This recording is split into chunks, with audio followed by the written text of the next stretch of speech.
Saúde às irmãs e aos irmãos com a graça e a paz do nosso Senhor Jesus. No estudo de hoje vamos abordar algo relacionado ao culto, ao qual participamos semanalmente numa igreja local. Irmãos e irmãs, não sou de tradição evangélica. Quando comecei minha caminhada na igreja rotulada como dos crentes, comecei numa igreja pentecostal.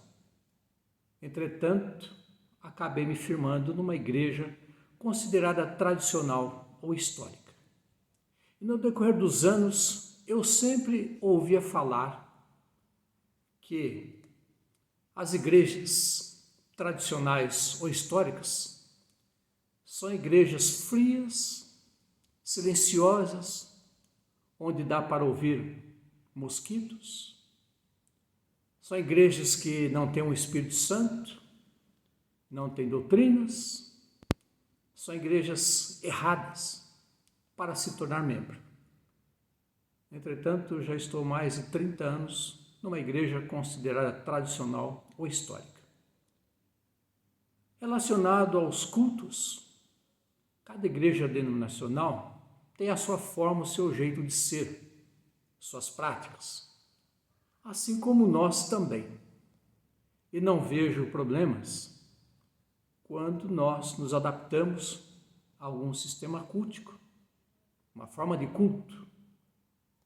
E quando falamos aqui a palavra culto, eu imagino que seja uma celebração na qual nós temos principalmente a presença trina do nosso Deus, Deus Pai, Filho e Espírito Santo. Cada igreja tem a sua concepção, sua forma de fazer um rito, uma celebração cultica a Deus, que pode ser de uma forma formal ou numa forma informal. Entretanto, depende das igrejas, das lideranças, dos membros, das pessoas como querem que sejam realizados esses cultos. Eu entendo que no culto, onde teremos um momento de comunhão, na qual Deus, o Deus Trino, estará conosco, eu imagino que quando nós saímos de nossos lares ou de algum outro ambiente e chegamos num templo de uma igreja, eu imagino que o primeiro ato que nós devemos fazer neste culto formal é convidar a presença de Deus. É o que eu entendo como invocação. Na invocação, nós chamamos, nós convidamos ao Deus Trino para que esteja presente, já que o culto que nós vamos dedicar é para Deus. Então, creio que nesse primeiro momento nós temos a invocação do Deus Trino. Tendo iniciado o culto com a invocação, partimos para um outro momento que é a adoração. Sentindo que Deus faz presente, nós adoramos a Deus. E adorar, nós adoramos a Deus pelo que Ele é. E o que Deus é? Deus é Salvador. Deus é libertador, Deus é grande, Deus é maravilhoso, Deus é tremendo. Nós adoramos a Deus reconhecendo as qualidades de Deus, o que Deus é em nossa vida, o que Deus é para nós. Após esse momento em que adoramos a Deus, chegamos ao momento de confissão. Na confissão, nós confessamos a Deus os nossos pecados, nossas faltas, nossas transgressões, porque somos seres humanos falhos, imperfeitos e pecadores. E a palavra de Deus diz que infelizmente nós pecamos. Na inocência, na ignorância e na consciência, é momento de pedir a intervenção divina de Deus em seu Filho Jesus. Enquanto na adoração nós adjetivamos a Deus, na confissão nós reconhecemos os nossos adjetivos. Dizemos para Deus quem nós somos. Nós deixamos fluir o nosso interior pedimos a misericórdia e o perdão divino pelo que nós fizemos e estamos fazendo. E na certeza de que Deus nos perdoou nesse momento de confissão, nós agradecemos a Deus em oração, sentindo que Deus nos perdoou através do seu Filho Jesus. E aí partimos para um outro momento em que chamamos de louvor. Eu entendo que nós louvamos a Deus pelo que Ele fez, está fazendo e ainda fará. E o que é que Deus já fez, está fazendo e ainda fará? Cada um de nós temos o nosso entendimento, a nossa interpretação, o nosso testemunho de vida da ação de Deus para conosco, nos bons e nos maus momentos.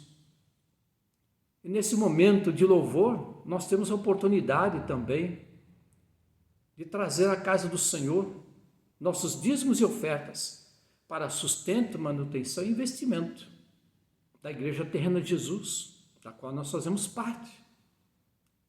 Entendemos também que faz parte do louvor nós contarmos as bênçãos que recebemos, dar nosso testemunho de vida. É maravilhoso. E após agradecer a Deus em oração, durante esse período em que nós temos, desde a invocação até o louvor, nós temos a oportunidade de entoar hinos e cânticos. Infelizmente, muita gente não gosta de entoar hinos, porque dizem que hinos são cânticos para pessoas idosas, para pessoas velhas. E aí só se privilegia cânticos e deixam os hinos de lado. Eu entendo que no decorrer do culto nós temos a liberdade de entoar hinos e cânticos de adoração e louvor ao nosso Deus. Chegamos então a um novo momento em que é o momento da mensagem, em que nós vamos receber a palavra do Senhor, palavra para nos sustentar, nos edificar, nos alertar, nos trazer maturidade. É o momento de receber a palavra do Senhor. E não falarmos de nós, mas falarmos de Deus, ouvirmos de Deus o que Ele quer realizar, fazer em nossa vida. Claro que Deus não quer nos fazer de bonecos, de marionetes.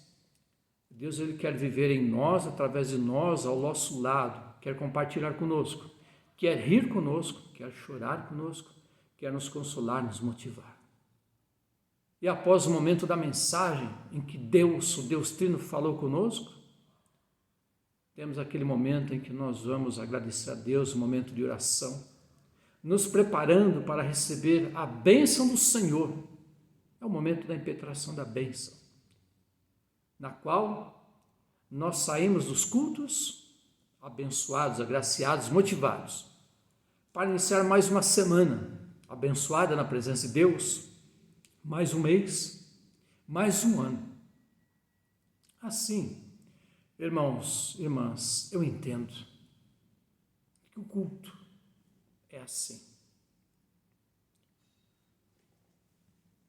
No livro de 2 Coríntios, capítulo 14, temos um versículo interessante, versículo 26. 1 Coríntios 14, 26, diz assim: que fazer então, irmãos, quando vocês se reúnem? Um tem um salmo, outro tem um ensino, esse traz uma revelação, aquele fala em línguas e ainda outro faça a interpretação. Que tudo seja feito para edificação.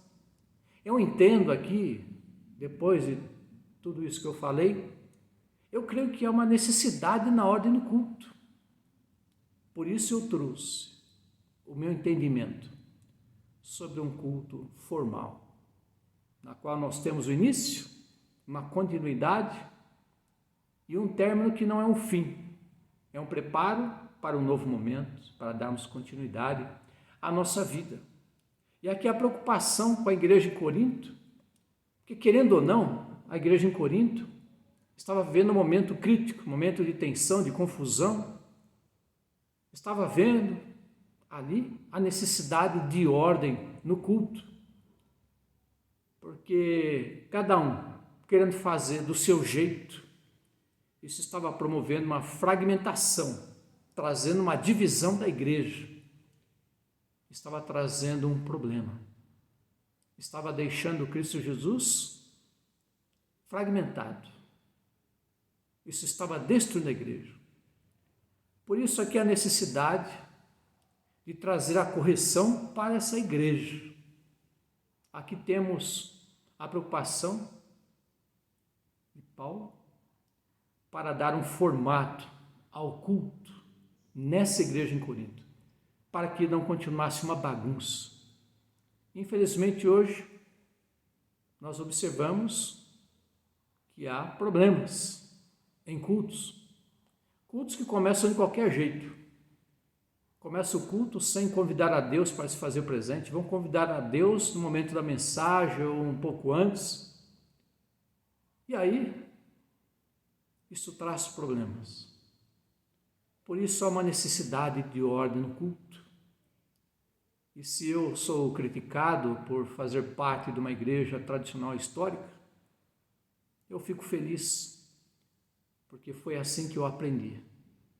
É assim que eu cultuo a Deus, buscando uma forma inteligível, que me edifique, para ter esta comunhão com Deus.